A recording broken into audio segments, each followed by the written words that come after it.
Welcome to the Sonia Show, where we inspire real talk, real faith, and real growth. We have three dynamic segments today. But before I bring them to you, I want to make an acknowledgement. So it seems like we are losing loved ones back to back. And I would be remiss if I didn't acknowledge some heartfelt losses in our community this month. We send our love and prayers to the Christian Tabernacle Church of Philadelphia Kojic family as they celebrate the life and legacy of their beloved Bishop R.T. Jones Jr. The service is being held today at Bethel Deliverance Church on Cheltenham Avenue in Wyncote, PA.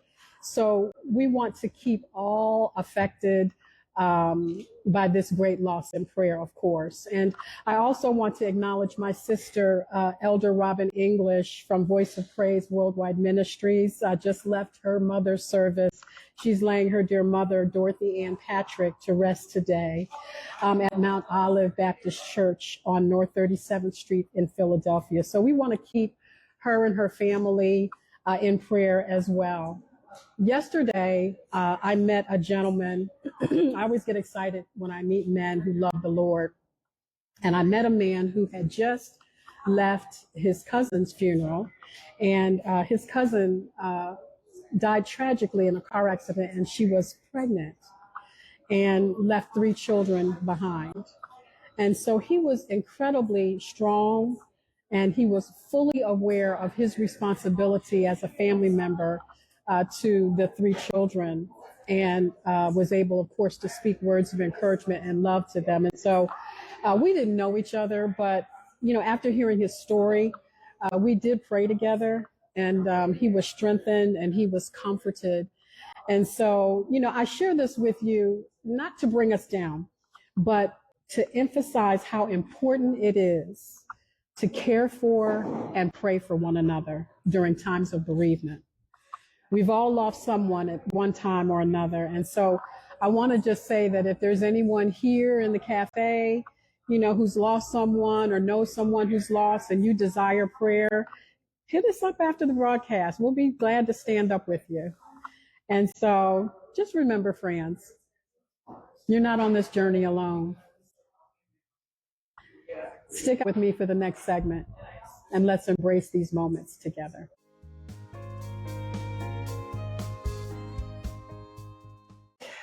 Welcome back to the Sonia Show.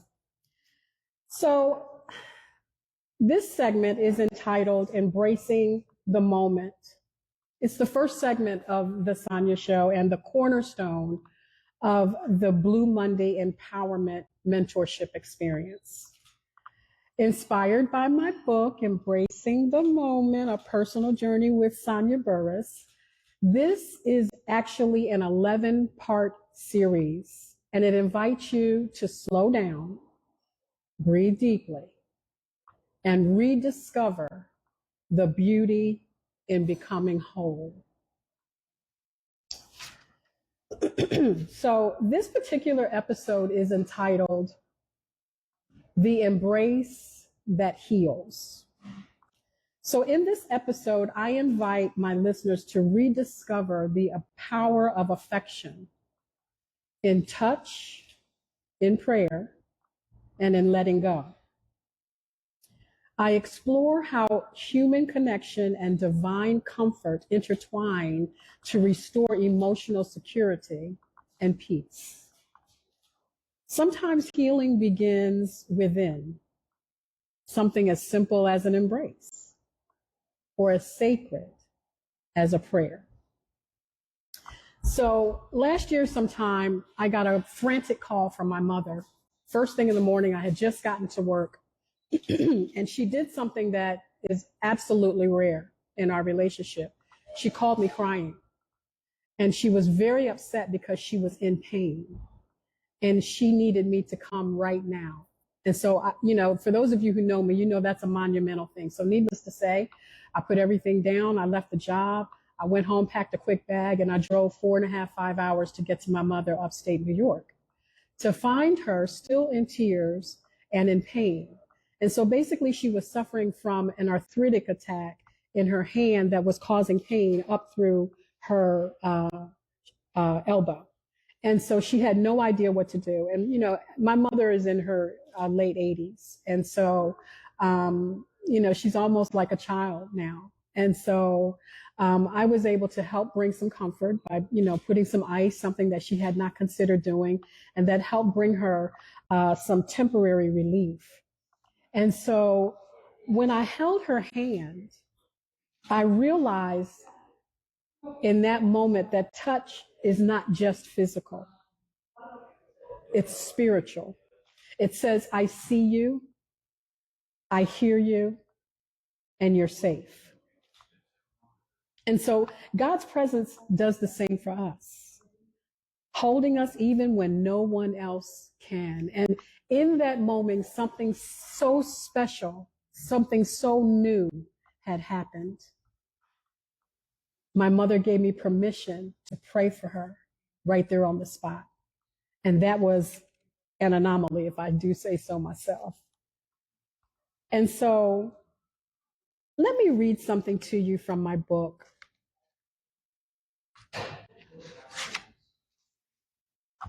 I love to hold hands, especially while we're walking anywhere. Hugs are not overrated for sure.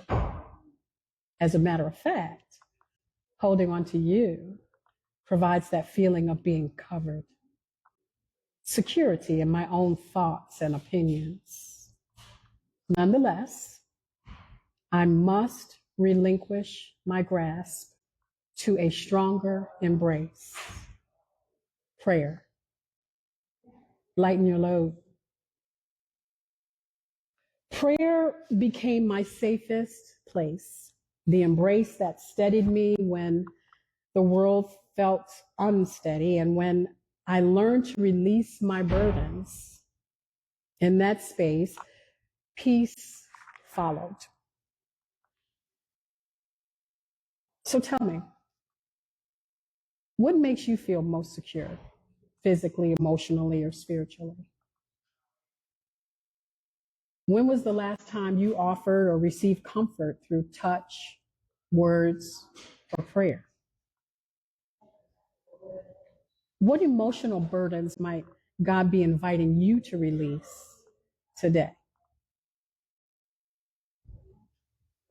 Believe this, the power of holding hands,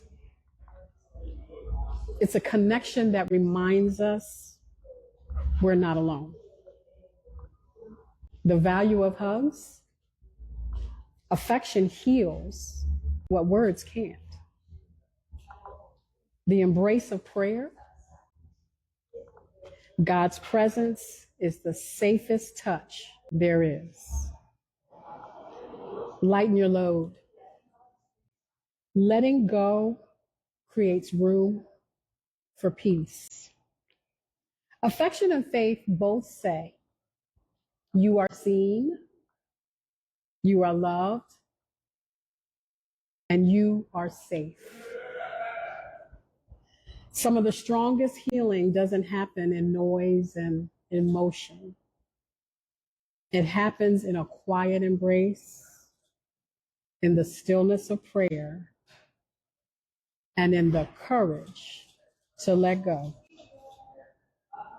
Remember, friends, you're not on this journey alone. Join me for our next segment, and let's embrace these moments together. She's so good. She's really good. When did this happen? Like, was this always you and I didn't know? Yo, everything that happened in your life, I'm happy it happened to you. Y'all hear that? Yes. I don't know if I can say the same, but yes, I will say it anyway. Yes. Yay, that's a wrap. All right, Facebook Live, I sure hope you enjoyed that segment. If you're just coming on board, I'm just doing Facebook Live just for my segment, and I am now getting ready to transition over to interview my two guests for the day. And so you will be able to see the playback for those on YouTube. And also, if you use Spotify or Amazon Music, it'll be posted there next week. And so stay tuned because there's more to come. I told you it's an 11-part series. And so thank you for joining me today on Facebook Live. Tootie doo.